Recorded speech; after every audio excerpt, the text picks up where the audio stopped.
Hello everyone, this is teacher Hasib Kabir here. Welcome to my English lessons. And the lesson today is all about the correct pronunciation of English alphabet. In this video, I'm going to focus on how to pronounce the 26 letters of English alphabet correctly. Dear viewers, আমরা আজকের লেসনে ইংরেজি বর্ণমালা 26টি letter কিভাবে সঠিকভাবে উচ্চারণ করতে হয় সেটা শিখব। Let's get started. প্রথম যে লেটারটি নিয়ে আমরা আলোচনা করব সেটা হলো এ। একে অনেকে এর মতো উচ্চারণ করে, কিন্তু এটা সঠিক উচ্চারণ হবে এই এই এই। Next letter is B, very simple. B, then C, then D, তারপর ই। পরবর্তী লেটারটি হচ্ছে এফ। আমরা যখন এফ উচ্চারণ করব, এফ উচ্চারণ করার সময় আমাদের উপরের দাঁত নিচের ঠোঁটের সাথে লাগবে, লাইক দিস, এফ। এবং you are going to push out some air, এবং কিছু বাতাস বেরোবে, এফ এফ এফ। যেমন funny, funny, fun, have fun. Father, father, father. এরপরে যে লেটারটি নিয়ে আমরা আলোচনা করব সেটা হচ্ছে জি। একটু শক্ত করে বলতে হবে, G G. After that, H, H, H, H. H কে নেটিভ স্পিকাররা কখনো কখনো এইচও বলে থাকে, H, H, তবে এইচটাই বেশি বলা হয়, তো দুটোই কারেক্ট। আমরা এইচও বলতে পারি, এইচও বলতে পারি। The next letter is I, very simple, I I. Then J, J উচ্চারণ করার সময় আমরা বলবো জেই জেই জেই জেই। পরবর্তী লেটারটি হচ্ছে কে। আমরা কে বলবো না, এটা হবে K, K, K. Then L, very simple, L. After that, M. আপনার দুটো ঠোঁট একসাথে করলে যে সাউন্ডটা বেরোবে, M, M, M. N, very simple, N. Then O. O এর সঠিক প্রনাউন্সিয়েশন হলো ও, মুখটা গোল হয়ে যাবে, ও ও ও। ওয়াচ মাই মাউথ, ও, মুখটা গোল হয়ে যাবে, যেমন open open. The next letter is P, P P. P যখন আমরা উচ্চারণ করব, both of your lips touch each other and you are going to push out some air. অর্থাৎ আপনার ঠোঁট দুটো একসাথে হবে আর ভিতর থেকে বাতাস বেরোবে, জোরে বাতাস বেরোবে, ফি ফি ফি। এ ধরনের সাউন্ডকে আমরা বলে থাকি অ্যাসপিরেটেড সাউন্ড। আমরা আমাদের পরবর্তী ক্লাসগুলোতেও অ্যাসপিরেটেড সাউন্ড নিয়ে অনেক আলোচনা করবো ইনশাআল্লাহ। P P. যেমন potato, put put, pot pot. Primary primary, private private. এ ধরনের সাউন্ডকে বলা হয় aspirated sound. Okay, the next letter is Q. আমরা কিউ বলবো না, এটা বলবো কিউ, খ দিয়ে, কিউ। যেমন queen, quality, question. Okay, the next letter is R. আমরা আর কিভাবে উচ্চারণ করব, লুক এট হিয়ার। ধরুন এটা হলো আপনার রুফ অফ ইউর মাউথ, মুখের ছাদ, আর এটা হলো আপনার টাং অর্থাৎ জিহ্বা। আমরা যখন আর উচ্চারণ করব তখন টাং অর্থাৎ আপনার জিহ্বাটা মুখের ছাদ বা রুফকে টাচ না করে কার্ল হয়ে যাবে, অর্থাৎ বেঁকে যাবে, R R R. Okay, the next letter is S. S এর উচ্চারণটা হবে সয়ের মতো, লাইক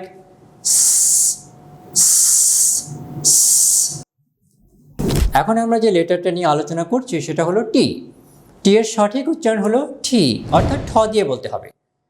যেমন ট্রি, টাইগার, ট্রাম, টিচার, এটাও একটা অ্যাসপিরেটেড সাউন্ড। আমরা এই ধরনের সাউন্ড নিয়ে পরবর্তী ক্লাসগুলোতে আরও অনেক আলোচনা করবো ইনশাল্লাহ। Okay, the next letter is U, simple U. Then V, V এর উচ্চারণ এফ এর মতোই, অর্থাৎ উপরের দাঁত নিচের ঠোঁটে গিয়ে লাগবে। যেমন very, vital, vivid. The next letter is W. অনেকেই ডব্লিউ বলে থাকে, কিন্তু আমরা সঠিক উচ্চারণ করব ডাব্লিউ, দুটো U, W, W. After that X, very simple X. Then Y, মুখটা হা হয়ে যাবে, Y, Y. The last letter is Z, Z, জেডকে জিও বলা হয়, জেড, জি, জেড, জি। ওকে, আমরা ইংলিশ অ্যালফাবেটের 26টি লেটারের সঠিক উচ্চারণ সম্পর্কে জেনেছি। এখন আমরা এই শুদ্ধ উচ্চারণগুলো কিভাবে আয়ত্তে আনব সেটার প্র্যাকটিস করব। তো এ থেকে জেড পর্যন্ত এই 26টি লেটারকে আপনারা এক শ্বাসে শুদ্ধ উচ্চারণে বলার চেষ্টা করুন। Like A, B, C, D, E, F, G, H, I, J, K, L, M, N, O, P, Q, R, S, T, U, V, W, X, Y, Z। এভাবে এক শ্বাসে বলার চেষ্টা করবেন। এভাবে যখন আপনি প্র্যাকটিস করবেন, অর্থাৎ এক শ্বাসে বলার চেষ্টা করবেন, তাহলে একদিকে যেমন আপনার মুখের জড়তা কেটে যাবে, তেমনি অন্যদিকে আপনার উচ্চারণও শুদ্ধ হয়ে যাবে। ওকে ডিয়ার ভিউয়ার্স, ইংলিশ অ্যালফাবেটের 26টি লেটারের শুদ্ধ উচ্চারণে আমরা প্রচলিত উচ্চারণের বিপরীতে কিছু নতুনত্ব লক্ষ্য করেছি। চলুন ওই উচ্চারণগুলো একটা বিশেষ পদ্ধতিতে প্র্যাকটিস করা যাক। যে উচ্চারণগুলোতে আমরা নতুনত্ব লক্ষ্য করেছি, লক্ষ্য করুন এই J K, O P Q, R T W. আমরা প্রতিটা গ্রুপকে যেভাবে সাজিয়েছি, এই প্রতিটা গ্রুপের মধ্যে যে উচ্চারণগুলো রয়েছে সেগুলোকে এখন আমরা এক শ্বাসে 10 বার করে বলবো। ঠিক এরকমভাবে এই জে খেই, হ্যাঁ আমার সাথে বলুন, এই জে খেই, এই জে খেই, এই জে খেই, এই জে খেই, এই জে খেই, এই জে খেই, এই জে খেই, এভাবে এক শ্বাসে 10 বার, 20 বার, যতবার আপনি পারেন বলার চেষ্টা করুন। একইভাবে OPQ, OPQ, OPQ, OPQ, then RTW, RTW, RTW, RTW, RTW, এভাবে এক শ্বাসে 10 বার, 20 বার, যত বেশি পারবেন ততবার বলার চেষ্টা করুন। তাহলে ইনশাআল্লাহ এই নতুন উচ্চারণগুলো, অর্থাৎ শুদ্ধ উচ্চারণগুলো আপনার আয়ত্তে এসে যাবে। প্রিয় শিক্ষার্থী বন্ধুরা, আমরা এতক্ষণ ইংলিশ অ্যালফাবেটের 26টি লেটারের সঠিক উচ্চারণ নিয়ে আলোচনা করলাম। এই যে 26টি লেটার, এগুলোকে আমরা প্রধানত দুটো ভাগে ভাগ করে থাকি। একটি হলো ভাওয়েলস, অন্যটি হলো কনসোনেন্টস। ভাওয়েল হলো 5টি, আমরা জানি A, E, I, O, U। এগুলোকে কেন ভাওয়েল বলা হয়? কারণ এই লেটারগুলো উচ্চারণ করার সময় এগুলো স্বাধীনভাবে উচ্চারিত হতে পারে, অর্থাৎ মুখের মধ্যে কোথাও বাধা পায় না। যেমন আমরা যদি বলি A, E, I, O, U, আপনি দেখুন এই লেটারগুলো উচ্চারণ করার সময় কিন্তু মুখের মধ্যে কোথাও কোনো বাধা নেই, কোনো অবস্ট্রাকশন নেই। অর্থাৎ এই লেটারগুলো নিজে নিজে স্বাধীনভাবে, সাবলীলভাবে উচ্চারিত হতে পারে। এই জন্য এই লেটারগুলোকে আমরা বলে থাকি ভাওয়েলস। বাকি যে 21টি লেটার রয়েছে এগুলো হলো কনসোনেন্ট। না, what is a consonant? Consonant হচ্ছে এই যে 21টি লেটার, এরা নিজে নিজে স্বাধীনভাবে উচ্চারিত হতে পারে না। এদের উচ্চারণ করতে গেলে অবশ্যই একটা ভাওয়েলের সাহায্যের প্রয়োজন হয়। আর এগুলো উচ্চারণ করার সময় আমাদের মুখ থেকে যে কণ্ঠধ্বনি বের হয় সেটা আংশিকভাবে বা পুরোপুরিভাবে মুখের ভিতরে অবস্ট্রাক্টেড হয়, অর্থাৎ বাধাপ্রাপ্ত হয়। তো এগুলোকে আমরা বলে থাকি কনসোনেন্টস। কনসোনেন্টস 21টি আমরা বলে থাকি, কিন্তু আসলে পিওর কনসোনেন্ট হচ্ছে 19টি। বাকি যে দুটো লেটার রয়েছে W এবং Y, এই দুটোকে আমরা বলে থাকি সেমি ভাওয়েল। তাহলে পিওর কনসোনেন্ট কয়টি? 19টি। পিওর কনসোনেন্ট হচ্ছে 19টি, আর বাকি যে দুটি লেটার রয়ে গেল ডাব্লিউ এবং ওয়াই, এই দুটোকে আমরা বলে থাকি semi vowel. Now what is a semi vowel? Semi vowel জিনিসটা আসলে কি? দেখুন, সেমি ভাওয়েল, ভাওয়েলের আগে একটা সেমি, একটা প্রেফিক্স যোগ হয়েছে, সেমি ভাওয়েল। সেমি শব্দটার অর্থ কি? সেমি অর্থ হচ্ছে পার্টলি, অংশত বা আংশিক। যেমন আমি যদি বলে থাকি সেমি অ্যারিড, অ্যারিড মানে হচ্ছে শুষ্ক বা শুকনো, যখনই আমি তার আগে সেমি এই প্রেফিক্সটা লাগাবো, সেমি অ্যারিড, তো এটার অর্থ হয়ে যাবে আংশিক শুষ্ক।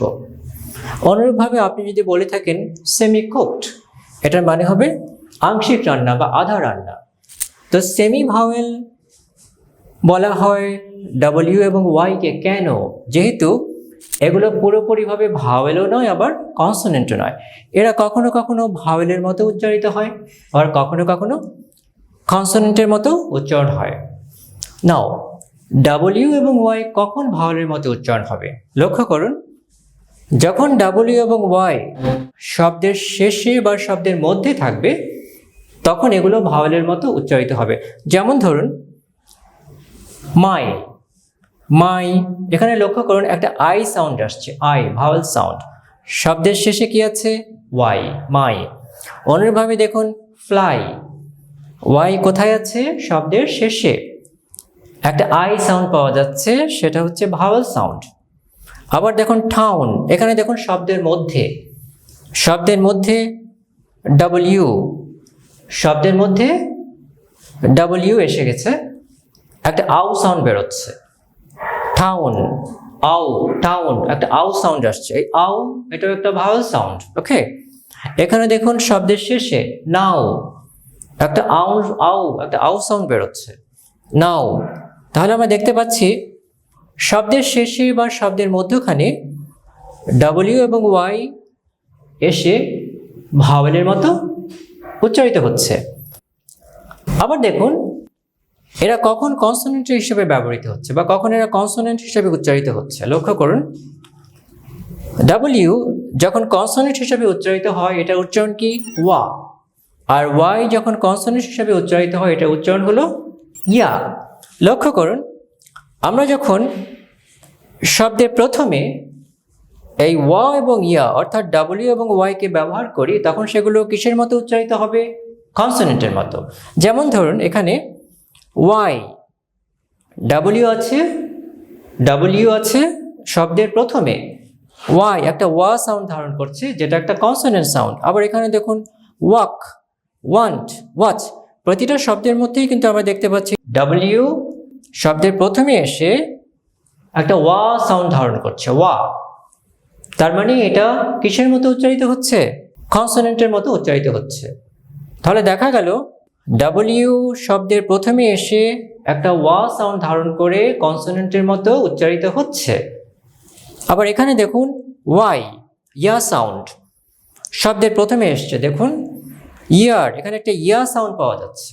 তার মানে ওয়াই শব্দের শুরুতে এসে ইয়া সাউন্ড গ্রহণ করছে, তার মানে সে কনসোনেন্টের মতো উচ্চারিত হচ্ছে। আবার এখানে দেখুন ইয়াং, এখানেও আমরা কিন্তু একটা ইয়া সাউন্ড পাচ্ছি, ইয়া সাউন্ড। তার মানে এই ওয়াই সে শব্দের শুরুতে এসে একটা ইয়া সাউন্ড গ্রহণ করছে, তার মানে সে কনসোনেন্টের মতো উচ্চারিত হচ্ছে। অনুরূপভাবে ইয়েলেও, এখানেও দেখুন একটা আমরা ইয়া সাউন্ড পাচ্ছি। তো এরকমভাবে ডাব্লিউ এবং ওয়াই যখন শব্দের শুরুতে এসে ওয়া অথবা ইয়া সাউন্ড ধারণ করে তখন সেটা কার মতো উচ্চারিত হচ্ছে? কনসোনেন্টের মতো উচ্চারিত হচ্ছে।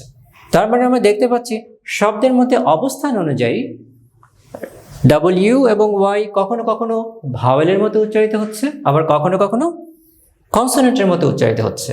এই জন্যই ডাব্লিউ এবং ওয়াইকে কি বলা হয়? Semi vowel. প্রিয় শিক্ষার্থী বন্ধুরা, আমাদের আজকের ক্লাসে আমরা ইংরেজি ভাষার একেবারে বেসিক কিছু বিষয় নিয়ে আলোচনা করলাম। যেহেতু আমাদের কোর্সটি একেবারে বিগিনার লেভেল থেকে অ্যাডভান্সড লেভেল পর্যন্ত, তাই আমরা আজকের ক্লাসে ইংরেজি ভাষার একদম বেসিক অর্থাৎ অ্যালফাবেট নিয়ে আলোচনা করেছি। আশা করি ক্লাসটি আপনাদের ভালো লেগেছে এবং আপনারা এটা থেকে অনেক উপকৃত হবেন। আমাদের আগামী ক্লাসগুলো আরো ইন্টারেস্টিং হবে ইনশাআল্লাহ। আমাদের সাথেই যুক্ত থাকবেন। Please don't forget to like and subscribe to my channel and share with your friends. See you next time. Allah Hafiz.